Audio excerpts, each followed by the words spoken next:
Wallapop Radio. My name's Andrea Chalupa. I write for Wallapop.com. And our show today is Go for Less, where we pick the brain of Jason Cochran, a editor-at-large for Wallapop.com and a frugal travel expert.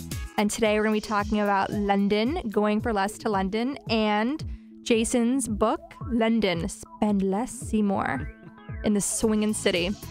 And with us on the show is Dominic Dantas, who is a sophomore at Babson College in Boston, who's never been out of the country, and this is sort of schooling for him. Exactly. Because we're going to kick him out of the country soon so he can go see the world and fall in love, get his heart broken, and all that other good stuff that comes with travel.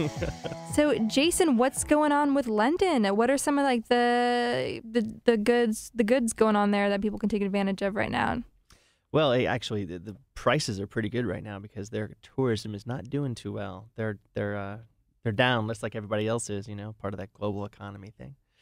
And so you can get over there really, really cheaply right now. They've been having big deals this summer, actually. I think you can get there for maybe $5.50 round trip. And come the wintertime, it's going to be even better.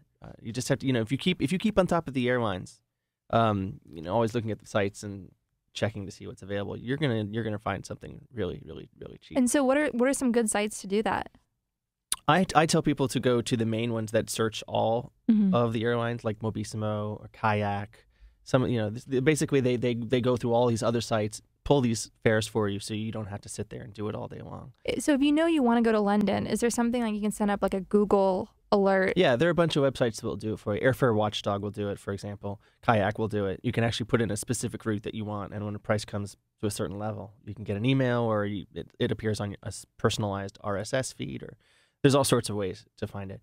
We're doing a post on it, actually, on Wallapop pretty soon. There you go. So people can find out all these different ways that they can, because it stinks to sit in front of the computer over and over again, wait for things to load, and then you don't know, is that a good price? Is it a bad price? But if you know where to go, they'll come to you, and within like a week of getting these things, you know what the good price is because you've seen a bunch before. So you can enter your dream flight. Like I want nonstop.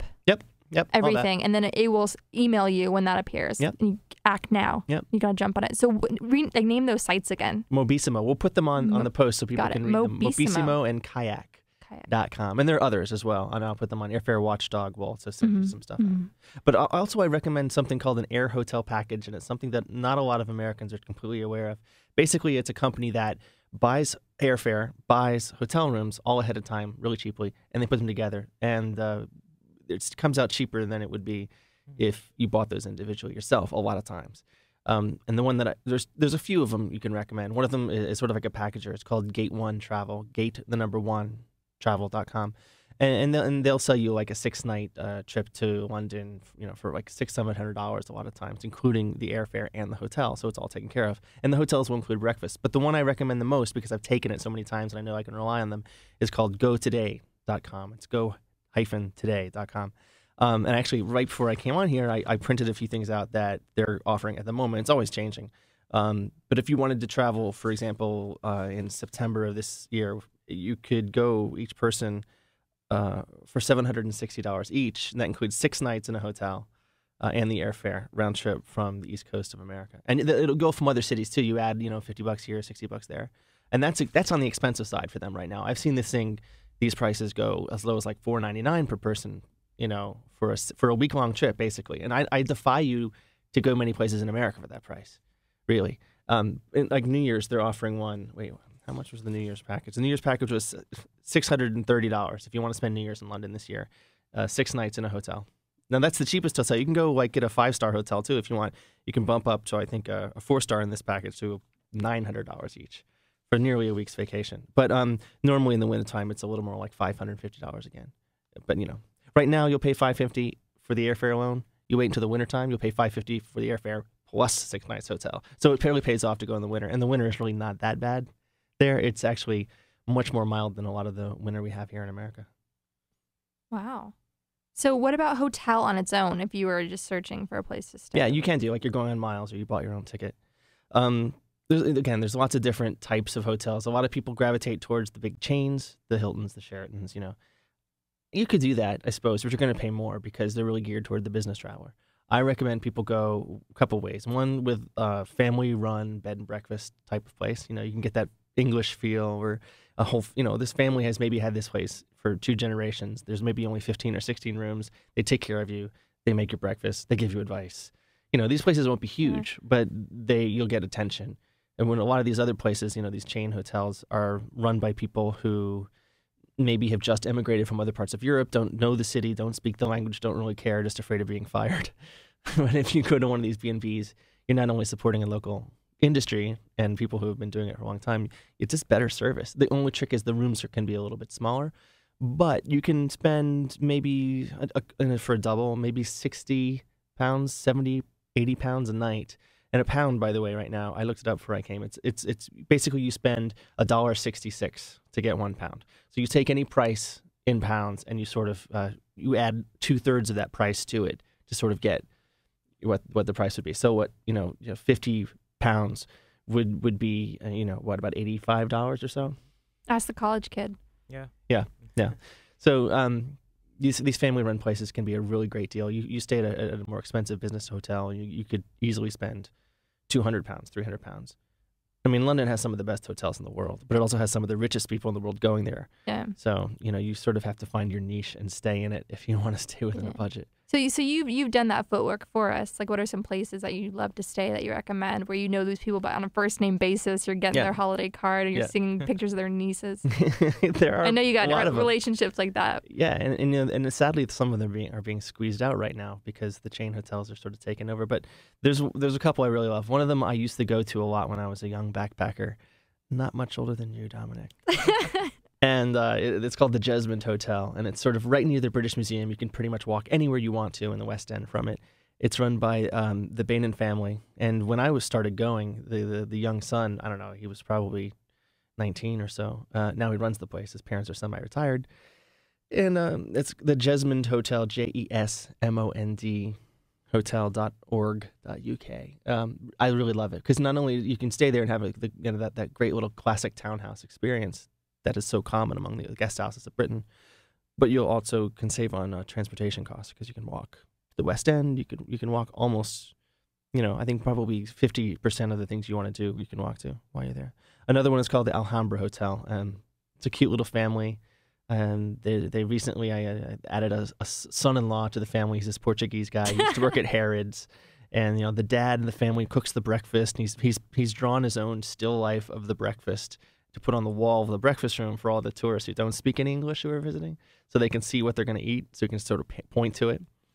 Then point to his stomach, go, yeah. That's what I do. And it's this, it's the British breakfast too, all that greasy sausage and all that stuff you really want. You think of a good hangover breakfast, yeah. Yeah, well, I wonder if that means the British are always hungover. Anyway, it's a great big breakfast, but it's again another really cheap place. It's right by King's Cross Station. That area is where the train goes to Paris. So you can spend the night there, coming or going from Paris. You can be in Paris in 3 hours from London now. The train is so fast. Wow, it's a day trip to Paris, ultimately. If you wanted to. I think that'd be a pretty insane way to see Paris. You kind of miss it. If you have lunch in Paris and turn around, basically. But yes, you could do, theoretically. You could even go to Disneyland that way, because Disneyland is also on the same train line. So if you really want to go to Disneyland for the day and come back to London, yeah, well, more power to you. But yeah, it's possible. Yeah, Disneyland Paris. And I understand that they changed the name of the Waterloo because they moved. They used to be at the Waterloo Station, which is south of the river. They moved to the St. Pancras Station, which is next door to King's Cross Station, which I just mentioned. So basically, they built a whole tunnel underneath the city. And for many years, the French to get to London, they got dumped out at Waterloo, which is of course the battle where Napoleon was defeated. So those Europeans like to rib each other. Yeah, it was actually. Really funny, actually, a real point of contention for a while. They're still sort of bitter about it. Yeah, that's what we miss out in America. We just got those well-behaved Canadians to the north, and then Mexico. Not going to make any comment there, but the Europeans have all the fun. You know what I mean? Yeah. Well, the English people have no Canadians unless you count the Welsh. Yeah, they're sort of the Canada of England. Yeah, it couldn't be Scotland because they're always butting heads. Yeah, but also I recommend that people would rent a place, like an apartment of your own. I think it's a great idea because there's so many things. Just to take one, you can't bring meat back, you can't bring cheese back, but you want to eat it. So you go to the markets, you go to the grocery stores, you go to these great little shops that they have all over the place, and you can bring it back to the apartment that you've rented and cook it and taste it. So you really get a whole different view of the city if you have your own place, as if you're a local, and you can meet some locals too. A lot more, you have a lot more of a chance, and you usually get a lot more space. And the book I've written has, yes, the title is Pauline Fromer's London. Pauline Fromer's London Has a lot of places who will help you find one of these places to stay. One of them is called Coach House Rentals, and they have really interesting ones. One of them, they have a duplex houseboat that you can rent with 5 friends. Oh, And, wow. Yeah, and it's $225 a night, but that's split 5 ways. That's pretty cool to stay on a houseboat in the Thames. They have a lot of other things that are on land too. Not quite so. I almost said splashy, but Coach House Rentals is a pretty good one to go to. I think it's called www.rentals.chslondon.com. Again, we'll have it on the post so you can read it. Great. What about Craigslist? Have you had any experience there? I don't think you even need to use Craigslist. First of all, you're dealing with someone internationally. You don't want someone to abscond with your money. You really have no recourse legally. Right. There's so many companies that are willing to hook you up in their department who are legit. Know that are legit. Not to say that everyone on Craigslist isn't legit, but I just think your safety net's a little wider if you go with something like Coach House Rentals, or another one called Loving London Apartments is a good one. They're British people who can hook you up with apartments all over Europe, but because they're British, they know London a lot better and they inspect a lot of their own places. And the third one I like is Outlet 4 Holidays with the number 4. That place is good because almost all of its places, again, your own apartment, your own furnishings and all that, are in the middle of the West End in Soho. A lot of the places can only get you a place maybe, half an hour subway ride outside of the center of London. But this place can get you right in the middle of the city. And it's not too expensive. Maybe £100 a night. That's still not too bad compared to what you've paid a lot of these hotels. Great.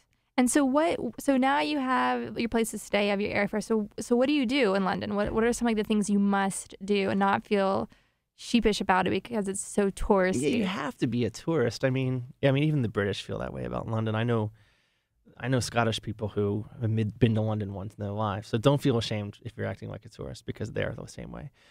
But I think the must-dos include the Tower of London, which is literally a castle in the middle of the city. It's where so much of English history went down, and a lot of people were imprisoned, and there's a ghoulish aspect to it, but that's sort of the fun of it.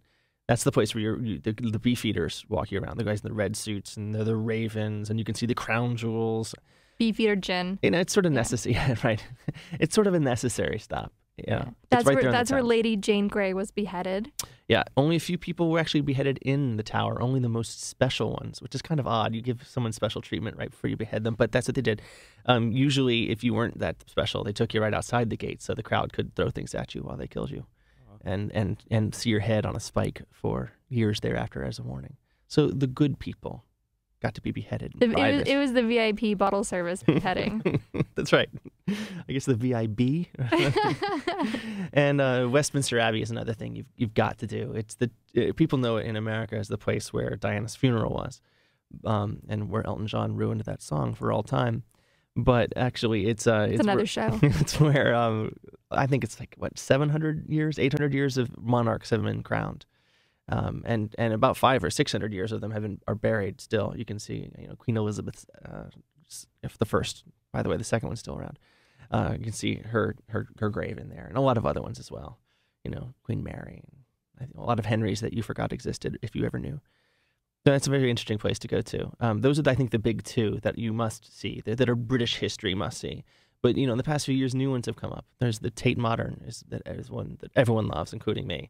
And they took an old power station that no one was using, this big ugly thing that people cursed whenever they walked by, and they gutted it, and they turned it into the world's largest free modern art museum. Incredible collection. Every modern artist you can think of has something in there, even the ones that too rarefied for a lot of other modern art museums. But you can see the Dalís and the Magrittes and new names too. But anyway, it's completely free, and that's another thing that's really important to stress about London. So many of the museums are absolutely free. It's the capital of the country. There's still this Victorian ethic there that you edify the masses by offering them some culture for nothing. So I have a whole list of all these free places to stay. Free places to see in the book. And the Tate Modern is one of them. The Tate Britain, a whole separate museum on British culture, is one of them. The #1 tourist attraction in Britain is the British Museum. That's also free. That's where you can see the Rosetta Stone and incredible mummies from Egypt and the Elgin marbles, which are the beautiful stones from the Parthenon that the English stole, and all sorts of really, really amazing things. Literally, you could pack your whole vacation with nothing but free things, and really you're only spending that on airfare and hotel, and you haven't really missed London at all. In fact, you've seen some of the best stuff there is to see. And the exceptions to that would be Westminster Abbey and Tower of London. Those you have to pay for. But combined, they will cost you about $50. And otherwise, everything is free. You could go to the National Gallery. You can see Michelangelo's for free. You can go to the National Portrait Gallery and see portraits of Henry VIII for free. It's really kind of insane how much free stuff there is. And it's something that, you can get a little bit here in Washington, D.C., but we just don't have that ethic in America quite like they have it in the Commonwealth countries. So I really recommend looking into those, because there are people who put off a trip to London saying, I can't afford it, and there's no chance I can, swing everything. But it maybe isn't as expensive as you thought, because if you're paying the 60 pounds a night for the hotel room I just told you about, and plus you're, $5.50 for airfare, that's it, maybe some food. Well, of course, some food. Then you go grocery shopping. And then you grocery shop. And if you rent your own apartment, it's going to be cheaper on the food too, because it's not being prepared. You don't have the tip built in. So it actually becomes a lot more affordable than you think if you follow certain strategies. Right. I think people are scared off because of the pound. Yeah, it's scary. It's a big difference. It used to be scary. It was 2 for 1, about a year and a half ago. Yeah. But it's really, ultimately, there are lots of ways around it. And London is, it's sometimes really, people like to couch or think they understand Europe, think it's going to be a lot like home. But London is, they're so used to travelers in a way that we aren't used to here.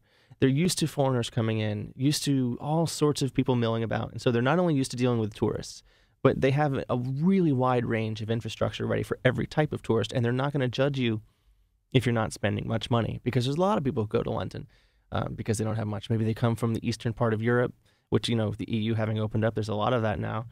There just seems to be a lot more acceptance of whatever economic class you feel like you want to be. You can still enjoy the city on almost every level. Yeah, you may not have tea at Claridge's, right? Yeah. No, wait, what'd you say? Oh, you might not have tea at, yeah. I mean, there's certain things you wouldn't, but, would you anyway, right? Yeah. Almost, so many of the pleasant things there are to do in this city are absolutely free. Yeah. One thing that's free that you must do is walk through Harrods department store at night. Is it Knightsbridge? Is that the neighborhood? Knightsbridge. Harrods is like Willy Wonka for adults. I can't even tell you. Yeah, if Willy Wonka were weird.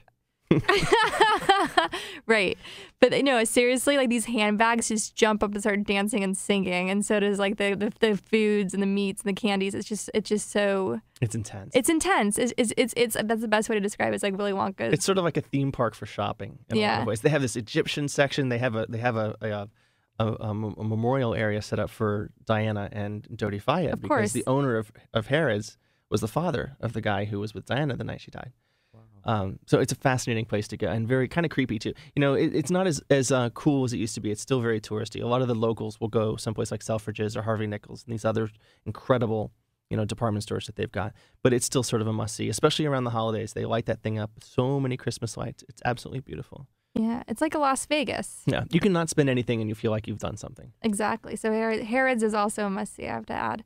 And so what about the theater? Like that, they have us beat, I feel. They do. And first of all, it's cheaper. I mean, to stick with the theme of Go for Less, it's less expensive. Here, Broadway is $120. There, you can easily get a ticket for a show for like 20 or 30 pounds. Probably 30 in a musical's case. But they have a half-price ticket booth, just like they have in New York City and a lot of American cities. And you just see what's up the day you want to go and grab it with your credit card and off you go and see it. But they have the thing about London theater, it's a lot more boisterous. It's a little more joyous, it seems, in a lot of hours. It seems like every musical they have ends with what you call a mega mix, which is, you've seen the show, and then the whole cast comes out, and they sing sort of all the hits of this show again in really quick form, maybe 10 minutes long. Kind of like an SNL season finale. They dance, and they try to get everyone up, and usually people do dance. It seems like every single West End show you see includes that, and you think of British as being really stuffy and reserved. And no, I went to go see Priscilla, Queen of the Desert. It's a musical there now.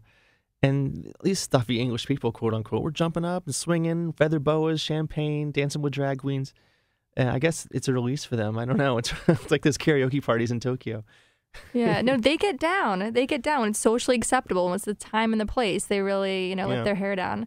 Yeah, my parents lived in London when they were young kids, and my mom God bless her, the Californian that she is, she could not have just casual banter at lying in the grocery store. They were so tight. Like, they were shocked when she tried to make small talk with strangers waiting in line. But then she'd go to these parties and people were humping furniture. Like, it just, really got down. And she was like, wow. Like, I wonder if it was Chippendale furniture. Wouldn't that be ironic? Yeah. But, it's interesting. As a tourist, though, they're not necessarily going to be that frosty to you. If they know that you're sort of visiting. No, it's a very find warm city. The British are very warm. I think a lot of them are just sort of itching to open up. And, there are all sorts of rules about their own society. But if you're not part of their society, it's really easy to break out with them. And and the nightlife is pretty crazy, too.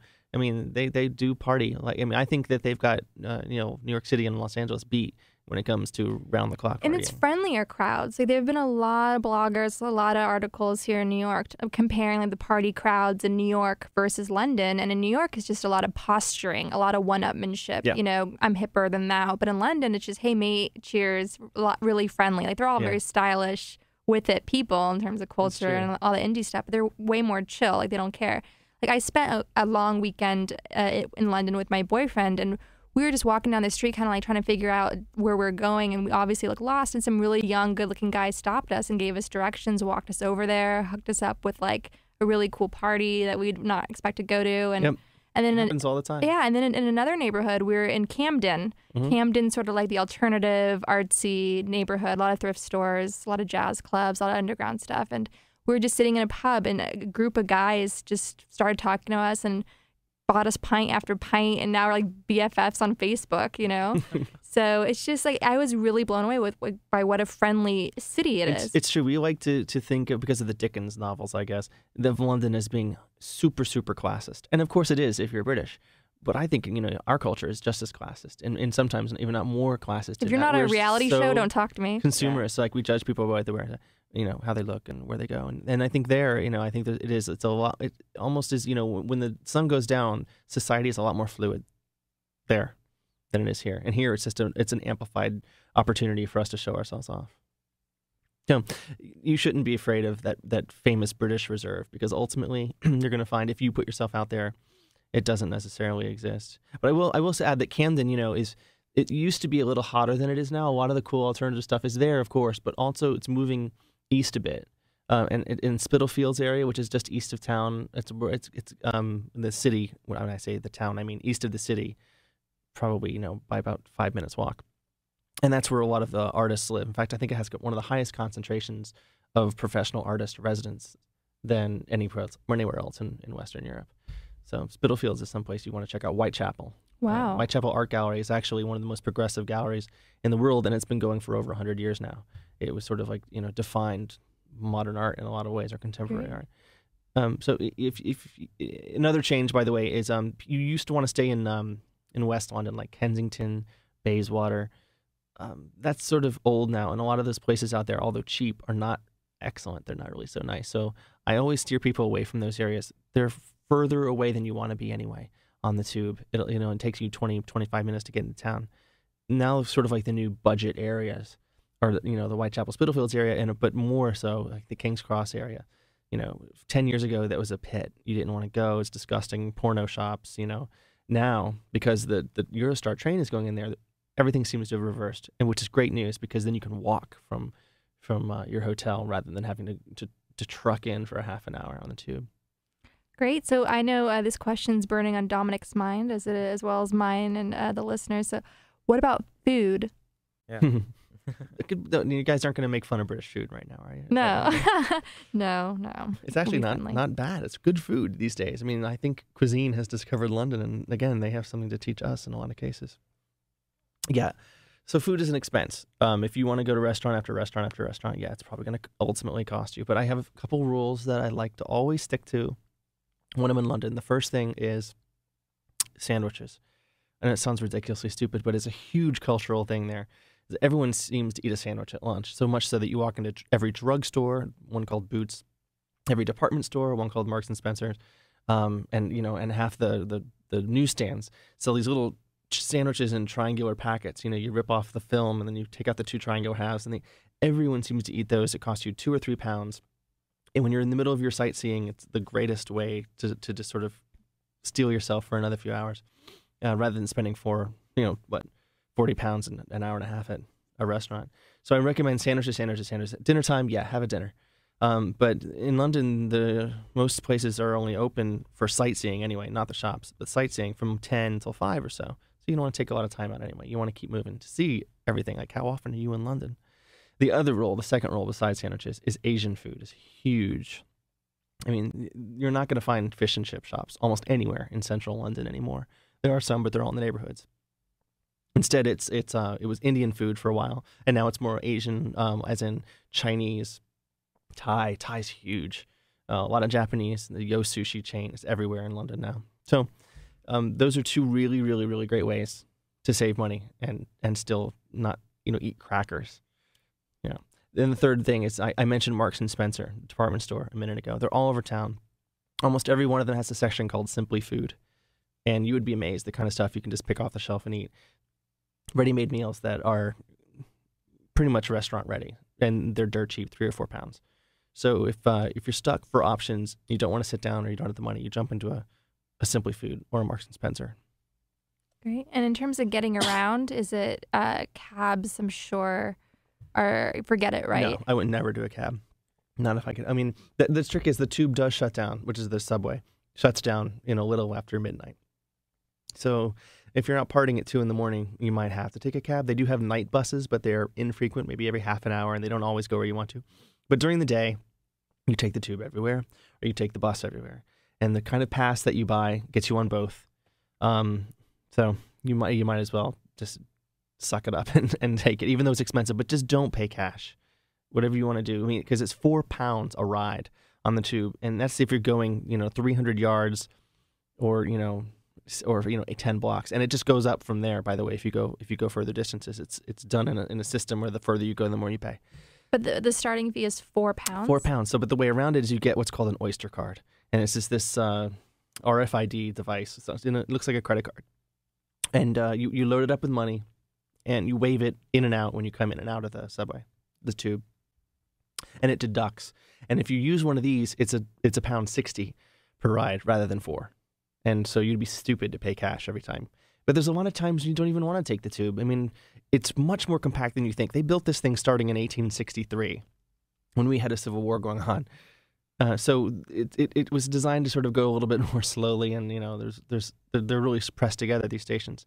So sometimes you don't even need to take the train at all. You try to walk as much as you can. You'd be surprised how compact the city is. And besides, if you take the bus, you get to see things, and the bus is only £1 with the Oyster card. So I recommend bus or walk as much as possible, and you kind of be surprised how much you can see that way without feeling too overwhelmed. Great. It just, the train makes it seem further than it really is. But it's those modern buses, not like the red. Oh, they have the red double-deckers. Yeah. What they changed, everyone read in the news, they took out the Route Masters. What that just meant was the double-deckers, they didn't have that exit off the back. You come in and out like you'd a regular bus now, but they're still double-decker. And they're talking about bringing a new version of that. But they had to take those out of service because they were so disgusting and the exhaust was so bad. Yeah, gotcha. Okay, well, thank you so much, Jason Cochran, editor-at-large for WalletPop.com. For more on Go for Less London and for Jason's book, Pauline Fromer's London, Spend Less, See More, go to WalletPop.com. This has been WalletPop.com Go for Less, part of AOL Networks. Thank you so much for joining us. Dominic's going to London. Yeah. Hopefully.